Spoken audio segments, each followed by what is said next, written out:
भनिन्छ मरेर जानेहरूबाट सिकिएन भने बाँचेको मान्छेको पनि अर्थ हुँदैन। त्यसकारणले घटेको घटनाबाट शिक्षा लिँदै हामीले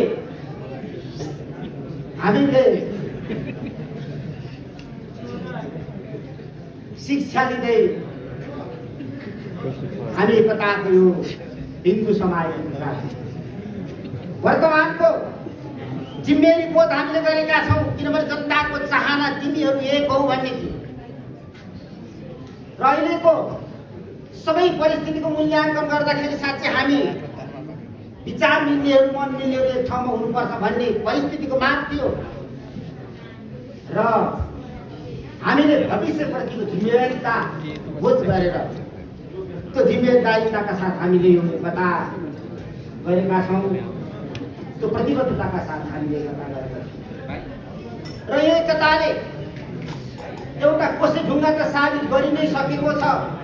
बाँकी हामी हाम्रो व्यवहारले देखाउनेछौँ, हाम्रा प्रतिबद्धताले देखाउनेछौँ, हाम्रा कठोर र हामीले गरेको कर्मको परिणामले हामी देखाउनेछौँ। त्यसकारणले यहाँ मैले भन्नुपर्छ कि इतिहासको पुनर्लेखन गर्नु छ। हाम्रा अग्रज पुर्खाहरूले इतिहासप्रति गरेको त्रुटिलाई हामीले सच्याउनु छ। त्यो जिम्मेवारी बोधका साथ हामीले यो पार्टीमा एकता गरेका छौँ। यो बिन्दुमा हामी भेट भएका छौँ। त्यसकारणले हामी त्यो त्रुटिहरूलाई सच्याउँछौँ।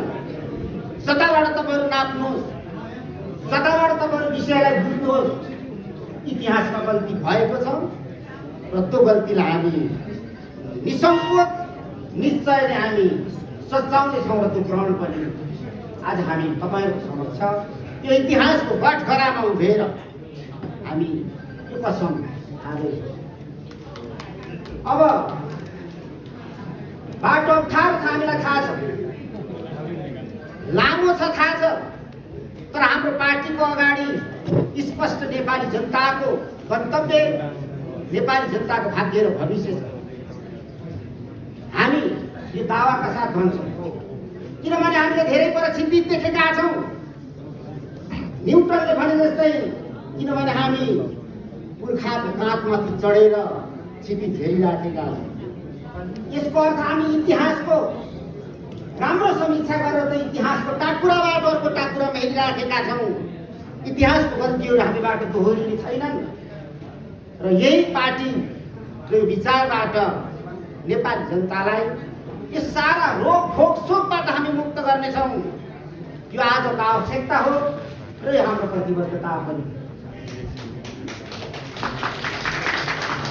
जनताका मुद्दाहरू धेरै छन्, जनताको मुद्दाहरू धेरै छन्। ती जनताको मुद्दाहरूलाई हामी सडकमा बेवारिसे हुन दिने छैनौँ। आज मुद्दाहरू बेवारिसे छ, मुद्दा उठाउने मुखहरू मूर्छित छन्।